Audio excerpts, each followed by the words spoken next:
Dans les années 30, l'Allemagne nazie et son allié japonais menacent les équilibres mondiaux. Le Japon veut conquérir des territoires en Chine. La France, elle, cherche surtout à protéger ses colonies, en particulier l'Indochine. Plusieurs bateaux de la marine française patrouillent d'un port à l'autre en Extrême-Orient. Parmi eux, le navire amiral le Lamotte Piquet. En salle des machines, un jeune mécano, le quartier-maître Marcel Binet. C'est son histoire que nous allons vous raconter. Ses photos personnelles permettent de retracer son parcours. Elles nous aident aussi à lui donner la parole, à imaginer sa vision du monde, au moment où l'Asie bascule dans une autre époque. Méfiez-vous de ce cliché. Il est trompeur. J'ai pas toujours été ce gaillard un peu coincé à la barbe de flibustier. En le voyant, je me dis que j'ai une gueule à figurer sur une boîte de sardines à l'huile. En fait, j'aurais jamais dû être marin. Je suis né en Corrèze.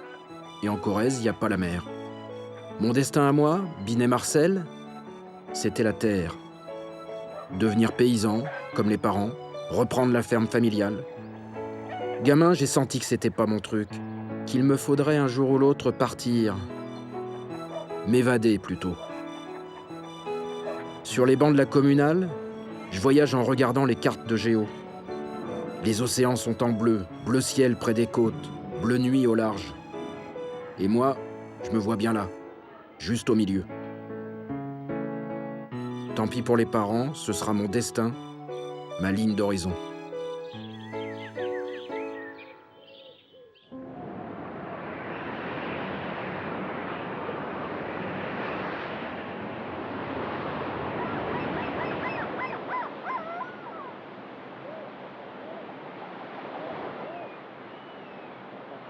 À 16 ans, je mets les voiles. Oh, pas bien loin, Marseille. Quand tu déboules de la campagne, c'est un piège, Marseille. Une garce qui t'ensorcelle. À force d'enchaîner les petits boulots et les combines, je suis d'ailleurs à 2 doigts de finir voyou. Faut dire que je suis plutôt solide. 1,80 m sous la toise et du genre coriace. Mais non, Marseille m'aura pas. À Saint-Mandrier, près de Toulon, j'apprends un métier, mécano de la Marine nationale. À la rentrée 33, me voici engagé volontaire et apprenti, harpette, comme on dit. Ma spécialité, les moteurs diesel. Pendant 2 ans, l'école m'offre une discipline, un idéal. Servir la France en apprenant un boulot, c'est du donnant-donnant. Et l'armée sait y faire pour vendre son affaire dans ses films de promotion. Une journée bien remplie se termine. C'est un nouveau pas de franchi vers le but auquel aspirent tous ces jeunes. Bientôt, ils seront brevetés mécaniciens de la marine. Ayant un excellent métier en main, ils serviront dignement, à l'exemple de leurs aînés, sur les bâtiments de la flotte. Après ma formation, je suis déclaré apte aux campagnes lointaines. Le bout du monde, quoi. L'aventure commence à Brest, c'est déjà ça. Ici, la rue des Bars s'appelle la rue de Siam. Rien que le nom me plaît, le royaume de Siam. J'imagine un pays d'or et de soie où les filles ont la peau sucrée et le sourire facile. Allez savoir pourquoi les Bretons surnomment leur tramway le péril jaune. Peut-être qu'ils ont la trouille des Chinois. Pas moi. À 19 ans, faut savoir prendre le large. Avec la famille, c'est vite fait. Mon père est mort, ma mère se débrouille avec mon frère. Mais j'ai aussi une petite fiancée, Denise, une fille sérieuse, rencontrée à Marseille. Elle s'est faite une raison, Denise. Elle se dit qu'on aura le temps de faire des projets à mon retour d'ici 2 ou 3 ans. Enfin, si elle m'attend.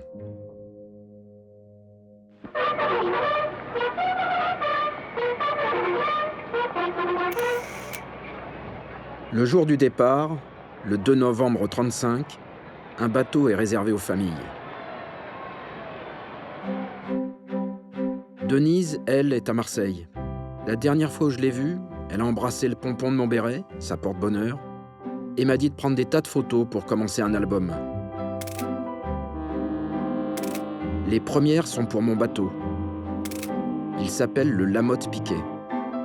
C'est un croiseur, un sacré bestiau, 181 mètres de long, 8 canons, 12 tubes lance-torpilles. D'habitude, il sillonne surtout la Méditerranée ou l'Atlantique. Cette fois, cap vers l'Asie. La mission ? Veiller sur nos colonies d'Extrême-Orient. La France y tient à son Indochine. 3000 km de voies ferrées, 20 000 km de routes carrossables nous permettent d'admirer les rizières minutieusement cultivées, les plantations de thé, de maïs, de café, celles enfin d'EVA qui produisent par an plus de caoutchouc que la France n'en consomme. L'Indochine française, colonisée au fil du XIXe siècle, est constituée de 5 territoires, aux statuts complexes et variés. Cambodge, Laos, Tonkin, Annam et Cochinchine. Confrontée à l'émergence de mouvements de libération, la France n'envisage pas que son empire puisse un jour lui échapper. Le trajet jusqu'à Saïgon, en Cochinchine, dure une 50aine de jours, avec plusieurs escales. À bord, j'ai un copain, Claude Berruyer, un mécano comme moi. Il a toujours le sourire, Claude. Il est né dans les Alpes et ça le fait marrer de débouler sur la Grande Bleue. Notre domaine, c'est la salle des machines. Il faut avoir l'œil au cadran, aux aiguilles, à toutes sortes de voyants. Il fait une chaleur à crever dans cette cage d'acier. Ça sent le fioul, la graisse, la sueur, mais j'adore ça. C'est le parfum de ma nouvelle vie. J'adore aussi la musique des turbines. Quand elles tambourinent dans le ventre de la bête, Claude dit que c'est beau comme la fanfare de Moiran, sa ville natale.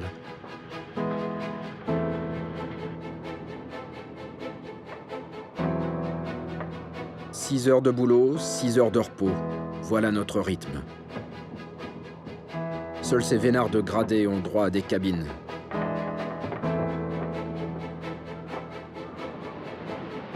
C'est une fourmilière, ce bateau. 600 gars qui foncent plein sud.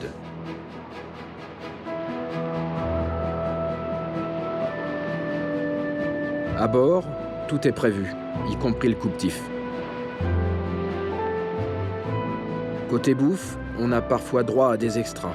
L'autre midi, du côté de Djibouti, c'était du requin.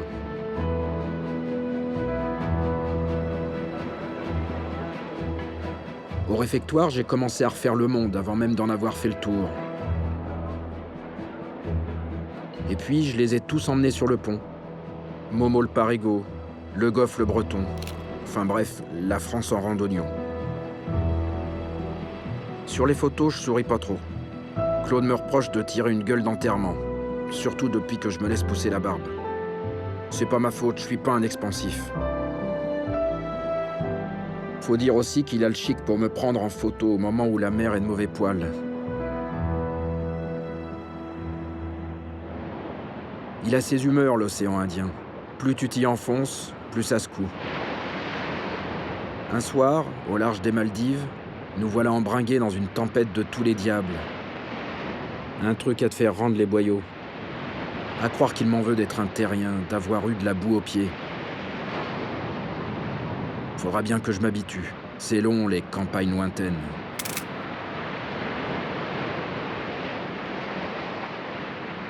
Sur le Lamotte, je finis pourtant par me sentir invincible.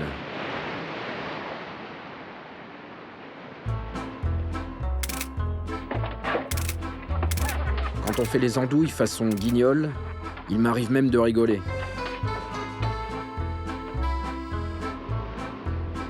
Mais le grand truc, celui que j'attends depuis toujours, c'est mon premier passage de l'équateur. Tout un symbole dans la marine. Ce jour-là, tu dois te déguiser et subir un tas d'épreuves.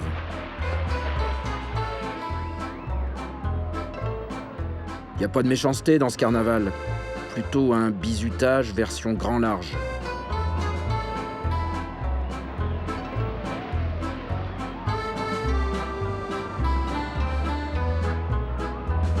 Avec Claude, on s'en fout de faire les zouaves en zoulou. L'important, c'est de basculer vers les mers du Sud, de devenir de vrais marins. Des hommes, donc.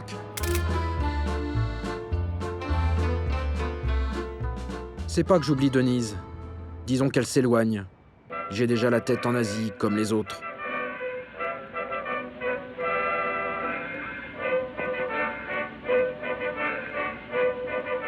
Dans la chaleur poisseuse du réfectoire, il nous arrive de chantonner Nuit de Chine, en rêvant d'un défilé de beauté d'Orient.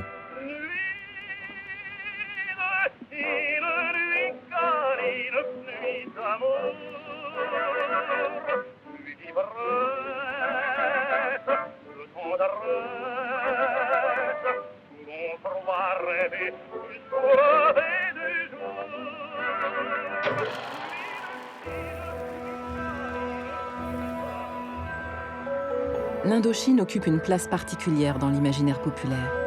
Sa douceur, son climat, ses saveurs fascinent. Elle est perçue comme une terre d'histoire et de richesse, un ailleurs sucré-salé où l'homme blanc est roi face aux autochtones. Environ 25 000 Français y vivent, dont 10 700 militaires. En janvier 1936, le Lamotte s'installe à Saïgon, notre base logistique d'après les officiers.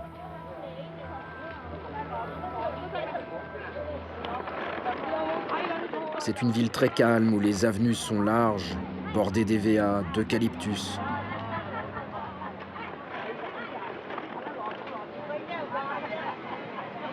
Ces gens me plaisent. Tout le monde les appelle les Anamites. En réalité, c'est plus compliqué. Il y a des tas de peuples différents. Par exemple, les Moïs. Avec eux, j'ai l'impression d'être un explorateur. Ou alors un citoyen du monde, comme dit Claude. Certains blancs les prennent juste pour des sauvages. Moi, je passe des heures avec eux. J'aime leur regard, leurs mains. Ce sont des gens de la terre, comme moi au fond.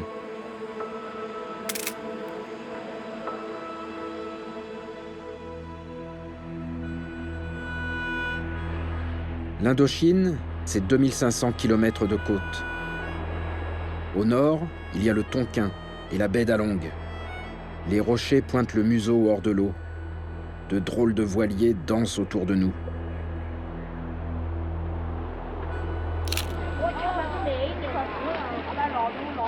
Aux escales, Momo le Parigot est toujours le premier à foncer en ville, sapé comme un jour de défilé.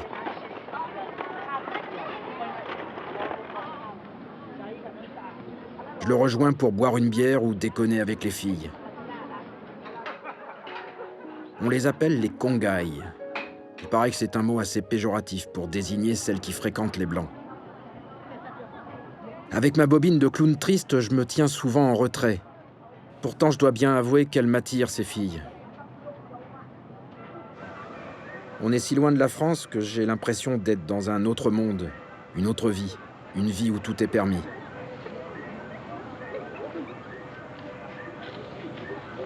Les copains finissent par m'entraîner dans une sorte de bordel. Et je me dis que Denise m'en voudra pas.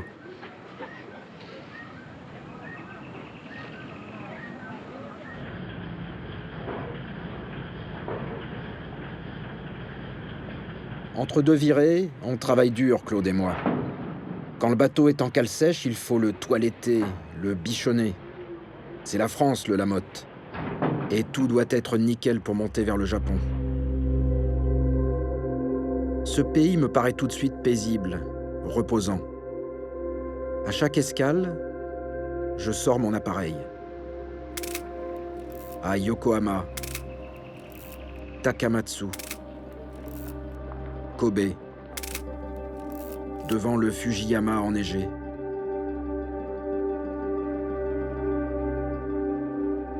Les femmes locales sont plutôt spéciales. Des vraies poupées de porcelaine quand elles posent avec nos bérets. Les Japonais les appellent les mousmés. Elles ont la peau plus blanche que mon uniforme. Moi, je les trouve trop soumises, et ça finit par me gêner.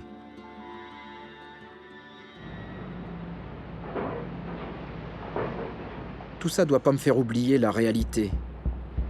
Je vis sur un bâtiment de guerre, et la guerre, elle est jamais bien loin. Même si la France n'est pas concernée, les gradés nous ordonnent de rester vigilants. à cause du Japon.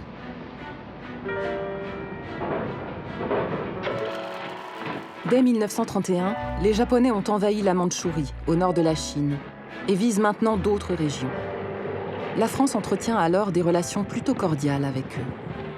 Mais la montée du nationalisme, chez les militaires et dans les milieux d'affaires, laisse craindre de nouvelles tensions dans l'ensemble de l'Asie. À Tokyo, j'achète des photos de propagande des Japonais. Ils jouent les costauds, fricotent avec les Allemands. Leur cible, c'est plus que jamais la Chine. Et moi, je l'aime, la Chine. Je l'ai aimée dès notre première escale à Shanghai. Pour l'instant, les Japonais n'ont pas trop touché à cette ville. Mais je ne sais pas si ça durera. Sur place, le LAMOT doit assurer la protection de la concession française. Un secteur contrôlé depuis près de 100 ans par notre pays.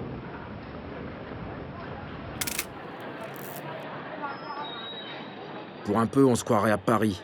Il y a une rue Victor Hugo, une rue Colbert, une avenue Joffre. Sauf que près de 500 000 Chinois y habitent.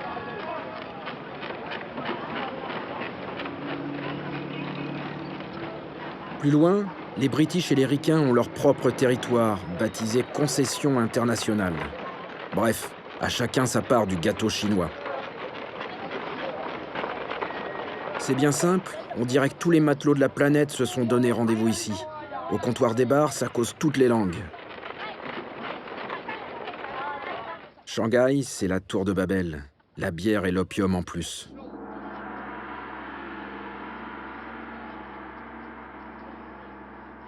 Ce pays me prend aux tripes.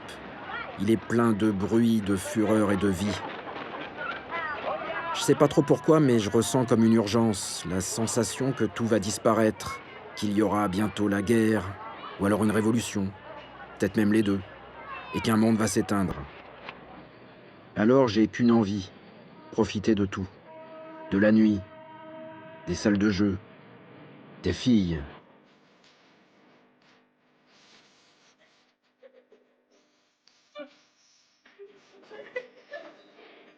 Un soir, je pousse la porte d'un dancing, un endroit plutôt chic, peuplé de belles hôtesses. Les taxi girls, comme on dit ici. Le principe est simple. Tu en repères une, tu achètes un ticket pour une danse, ensuite, tout se négocie. Ce soir-là, une seule me tape vraiment dans l'œil, une mignonne au regard coquin. Au premier verre d'alcool de riz, je l'appelle Lulu, ma Lulu. Au deuxième, je lui chante Nuit de Chine et elle se marre, Lulu.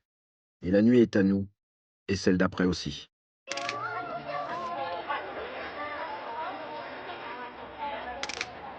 Je commence à l'accompagner en ville, toujours avec mon appareil. Si elle me le demandait, je serais presque capable de m'installer ici.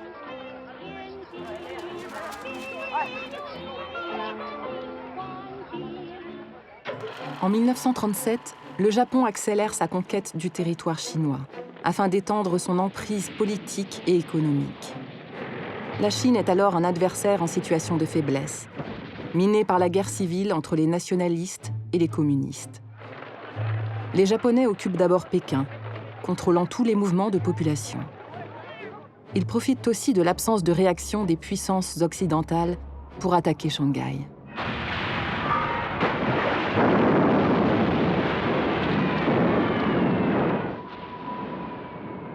Un jour de l'été 37, alors que je discute avec les copains au réfectoire, des bombardements nous obligent à sortir. Dehors, c'est la panique. Japonais et Chinois s'entretuent dans les faubourgs, sans se soucier des victimes civiles. Sur le pont, nos unités de combat s'activent.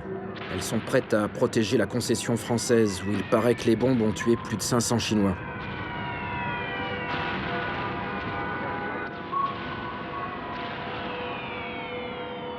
Chez les mécanos, t'entends pas une mouche. Même Claude ne rigole plus. Dans les mois suivants, les explosions sont si nombreuses qu'on ne sait plus qui fait quoi, japonais ou chinois. Le bateau, lui, devient une fournaise. 40 degrés, pas un poil d'air, des nuées de moustiques. Le couvre-feu chaque soir. Dès que je peux descendre à terre, je cherche Lulu.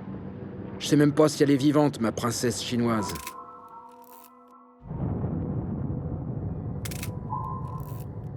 Cette ville pue la mort, le pneu cramé. Elle sera plus jamais la même. Nous autres Français, on ne fait pas la guerre, on la voit. Et c'est peut-être pire.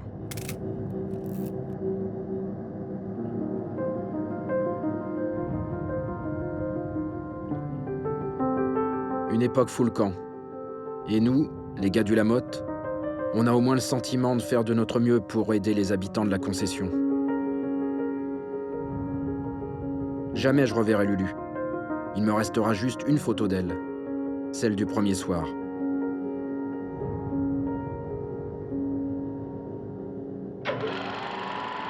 Les Japonais finissent par occuper Shanghai. Ils s'en prennent aussi à d'autres régions industrielles du pays. Dans la ville de Nankin, capitale de la République de Chine, les massacres font plus de 300 000 morts, selon certaines estimations. Les Occidentaux, préoccupés par les ambitions allemandes en Europe, délaissent l'Asie. On quitte Shanghai en pleine occupation japonaise. Pour le gouvernement, à Paris, il faut rester neutre. Idem pour les Américains et les Britanniques. Au fond, ils s'en foutent tous de la Chine. Le Lamotte poursuit ses tournées de surveillance. Assurer une présence française. C'est leur grand mot aux officiers. Alors on assure une présence.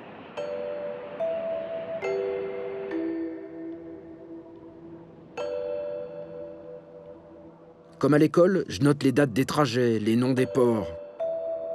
Encore quelques semaines, et ce sera fini tout ça.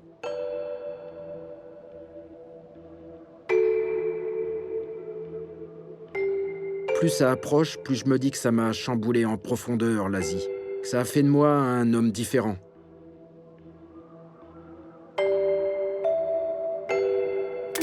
Claude restera 6 mois de plus à Saïgon. Et moi, je filerai vers la France à bord d'un autre navire. Un matin, ça y est, me voici de retour au pays. Marseille est en vue. Les horreurs comme celle de Shanghai, ça t'aide à y voir plus clair, à savoir ce qui est vraiment important. Pour moi, c'est Denise. J'ai qu'une angoisse, qu'elle m'ait pas attendue.